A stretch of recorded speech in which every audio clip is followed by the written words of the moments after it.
دیکھو ایک بات یاد رکھیں کہ یہ جو عمر جن کی زیادہ ہو جاتی ہے نا، ان کو تبدیل کرنا آسان نہیں ہوتا. ایک انسان نے غیرت اور حیا کے ماحول میں عمر گزار دی، اب اس کو آپ اس میں سے غیرت کو ختم نہیں کر سکتے، وہ اسی پہ جوان ہو گیا ہے. لیکن جو نئی نسل ہے نا، اس کو جیسا چاہو آپ بنا دو، جیسا چاہو بنا دو آپ. تو یہ جو ہمارا تعلیمی نظام ہے، تعلیمی نظام یہ بچوں پہ محنت کرتا ہے، ینگ جنریشن پہ محنت کرتا ہے، اور اس کو محنت کر کے کیا بنا دیتا ہے. وہ ابھی ایک دفعہ کیا ہوا، کچھ لوگ وزیرستان سے آئے ہوئے تھے کراچی میں، تاجر برادری تھی، ان کا ٹرک اسٹینڈ ہے نا کراچی میں، ٹرک اڈے پہ بہت بڑا کاروبار تھا ٹائروں کا. میرے پاس تو لوگوں کی فون آتے ہیں نا مختلف قسم کے، بہت ہر طرح کے لوگ آتے ہیں. تو ایک پورے قبیلہ ان کا اٹھ کے آ گیا یہاں کراچی، ان کا ٹائروں کا بڑا بزنس تھا کراچی میں، انہوں نے بڑا بنگلہ خریدا. تو وہ میرا بیان بھی سنتے تھے. ایک دن میرے پاس آئے اور کہنے لگے کہ مفتی صاحب بڑا پریشان ہوں میں نے کہا کیا ہوا؟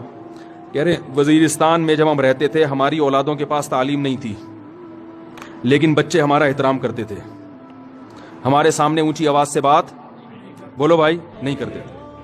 نہ بیٹیاں اونچی آواز سے بات کرتی تھیں، نہ بیٹے اونچی آواز سے بات کرتے تھے.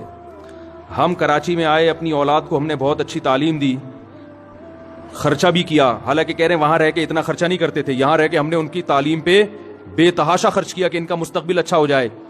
مگر آج ہماری اولاد ہمارے سامنے تمیز سے بات نہیں کرتی، اینٹ کا جواب پتھر سے دیتے ہیں. اتنا پریشان تھا وہ آدمی، اور اکیلا نہیں تھا، خاندان کے 2-3 بزرگ اور بھی تھے اس کے ساتھ. کہنے لگے سب کو شکایت ہے کہ ہماری اولاد بگڑ گئی ہے، وہ نہ تمیز سے بات کرتی ہے، نہ بیٹیاں سروں پہ چادر لیتی ہیں ہمارے سامنے گھوم رہی ہیں، اور معاملہ بہت خراب. ان کی دوستیاں ہو گئیں یونیورسٹیوں میں لڑکوں سے. کہہ رہے وہاں ہمارے قبائل میں ایسا ہوتا تو ہمارے ہاں تو بہت سخت سزا دی جاتی ہے، ہم کچھ بھی نہیں کر سکتے. تو میں نے کہا ان سے، میں نے کہا دیکھو بھائی، آپ جب کراچی آئے تھے آپ نے بچوں کی تعلیم کی طرف تو توجہ دی ہے، آپ نے بچوں کی تربیت کی طرف کوئی توجہ دی نہیں. آپ سے اتنی بڑی غلطی ہوئی کہ وہ جگہیں دیکھو یونیورسٹیوں میں جو زیادہ تر لوگ پڑھا رہے ہیں وہ اللہ اس کے رسول صلی اللہ علیہ وسلم کی تعلیمات سے واقف نہیں ہوتے. میں نے کہا تربیت کے لیے اللہ نے انگریزوں کو مبعوث نہیں کیا، تربیت کے لیے اللہ نے دنیا میں پیغمبروں کو بھیجا ہے، گوروں کو نہیں بھیجا. یہ جو پیغمبر دنیا میں آئے ہیں یہ کیوں آئے ہیں؟ اور پیغمبروں کے دنیا سے جانے کے بعد پیغمبروں کے جو وارثین ہیں جن کو علماء کہا جاتا ہے وہ پیغمبروں والا کام کرتے ہیں، وہ پیغمبروں کی جگہ سنبھالتے ہیں. میں نے کہا آپ نے اپنے بچوں کو علماء سے اور دینی مدارس سے اور تبلیغ والوں سے اور دینی لوگوں سے نہیں جوڑا، جس کی سزا آپ کو مل رہی ہے. تو یہ شکایت ایک گھر کی نہیں ہے میرے بھائی، یہ بہت سارے لوگوں کو شکایت ہے. میں آپ لوگوں میں یہ باتیں اس لیے کر رہا ہوں کہ یہاں کا کلچر ابھی بہت حد تک الحمدللہ، آج میں جن کے گھر ٹھہرا ہوا ہوں نا، بڑا بنگلہ ہے ماشاءاللہ ان کا. میں نے پوچھا آپ کے خاندان کے کتنے افراد ہیں؟ انہوں نے کہا 90. کتنے افراد ہیں؟ 90، اور سب آس پاس ہی رہتے ہیں. تو میں نے ان کو واقعہ سنایا. میں نے کہا میرے بڑے سفر ہوتے ہیں، بہت سارے گھروں میں میرا جانا ہوتا ہے، بڑے بڑے مالدار گھرانوں میں جانا ہوا، ہزار گز کے بنگلے ہیں لیکن افراد نہیں ہیں. ایک بوڑھے ابا ہوں گے، ایک بوڑھی والدہ ہیں، ایک بچا ہوا بچا ہوا جو اتفاق سے رہ گیا. یعنی کوشش تھی کہ یہ بھی نہ ہو لیکن اتفاق سے ہو گیا. وہ فیملی پلاننگ والوں کی کوشش تو ہوتی ہے کہ ایک بھی نہ ہو نا، لیکن وہ اتفاق سے کیا ہوا، ہو گیا. ایک بہو ہے وہ بھی لڑتی جھگڑتی ہے کیونکہ وہ بھی ماڈرن گھرانے سے آئی ہے. وہ نہ ساس، وہ اپنے باپ کو نہیں مانتی تو ساس سسر کو کہاں مانے گی وہ ہیں. وہ میں نہیں کہہ رہا بھائی ساری ماڈرن لڑکیاں خراب ہوتی ہیں، کہیں آپ یہ نہ سمجھیں، پڑھی لکھی خواتین میں بہت ساری بہت اچھی بھی ہوتی ہیں، لیکن میں عمومی ایک بات کر رہا ہوں کہ ماحول کیا ہو رہا ہے، خراب ہو رہا ہے. ایسا ان کے گھروں میں رہنے کے بعد لگتا ہے جیسے دیواریں کھا رہی ہیں انسان.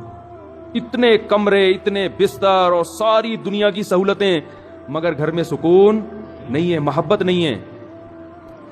کم از کم KPK میں جانا ہونا یا کوئٹہ میں آنا ہو تو گھروں میں افراد نظر آتے ہیں، کیونکہ ہمارے نبی صلی اللہ علیہ وسلم کا حکم کیا ہے، نسل کو گھٹاؤ یا بڑھاؤ. یہ اللہ کے نبی نے اسی لیے حکم دیا، اس میں بہت ساری حکمتیں ہیں. دیکھو انگریزوں نے کیونکہ انہوں نے تربیت کا خود نظام بنایا نا, اللہ اس کے رسول کی تعلیمات پر عمل نہیں کیا, تو وہ کیا کرتے ہیں, ان کے گھروں میں بھی افراد نہیں ہوتے تو وہ کتے پالتے ہیں. محبت کے لیے کیا کرتے ہیں, کتے پالتے ہیں. میں ایک جگہ گیا, میری بکری بیمار تھی, ٹھیک ہے, تو جانور پالنے کا شوق ہے, ہم اس کو کہیں لے گئے ڈاکٹر کے پاس. جب میں لے کر گیا تو بڑی بڑی عمر کی خواتین لائی ہوئی تھیں اپنے گھر کی, کوئی کتا لے کر آیا ہے, کوئی بلی لے کر آئی ہے, اور بلی کے بیماری پر ایسا رو رہی تھی بلک بلک کے جیسے کوئی اپنے سگی اولاد پہ روتا ہے. تو میں نے کہا ڈاکٹر سے تحقیق کی, کیا ہے؟ پتا چلا تحقیق کے بعد کہ یہ وہ خواتین ہیں جن کے اولادیں نہیں ہیں, انہوں نے نسل روکی. اب چونکہ اولاد نہیں ہے, کسی کی شادی نہیں ہوئی, بوڑھی ہو گئی, شادی کیوں نہیں کی اس نے, کہ بھئی تعلیم حاصل کریں گے, پہلے ڈاکٹر بن جائیں, پہلے یہ بن جائیں. تعلیم حاصل کرتے کرتے عمر اتنی زیادہ ہو گئی کہ اب کوئی رشتہ کرنے کے لیے تیار نہیں ہے. اب وہ ڈاکٹر تو بن گئی مگر محبت کے لیے کیا پالا ہوا ہے اس نے, بلی پالی ہوئی ہے. اسی بلی کو لے کے اپنے ساتھ سو رہی ہے. کیسا تباہ کر دیا ہمارے نظام کو. ہمارے معاشرے میں عورت جیسے جیسے بوڑھی ہوتی ہے اس کی عزت کم ہوتی ہے یا بڑھتی ہے؟ بڑھتی ہے. اس کی اولادیں اور عزت کرنا شروع کرتی ہیں اس کی. اس کو محبت کے لیے بلی پالنے کی ضرورت نہیں ہے. اور اگر اس نے بلی پالی بھی ہو تو غریبی میں, بھائی غریبی ہر جگہ چلتی ہے نا, اولاد سے محبت مل رہی ہے لیکن اس نے کہا چلو یہ شوق بھی پال لو, ضرورت نہیں ہے اس کو کتے بلیوں کی. کاش یہ باتیں سمجھ میں آ جائیں. آج کل ہر آدمی ماڈرن بننے کی کوشش میں اور ہر آدمی لبرل بننے کی کوشش میں مذہب سے دور ہو رہا ہے. علماء کو برا بلا کہہ رہے ہیں, ٹی وی میں بیٹھ کے بھی اور تبصرے بھی, بھائی یہ مولوی ترقی نہیں کرنے دے رہے. بھائی ہم ترقی کے خلاف نہیں ہیں, ہم کہہ رہے ہیں انسان کے بچے پہلے بن جاؤ اور پھر ساتھ ساتھ ترقی بھی کرو. اس قوم کی طرف مت جاؤ, وہ تو اپنا کھاتے ہیں, وہ تو دوسرے پہ خرچ نہیں کرتے.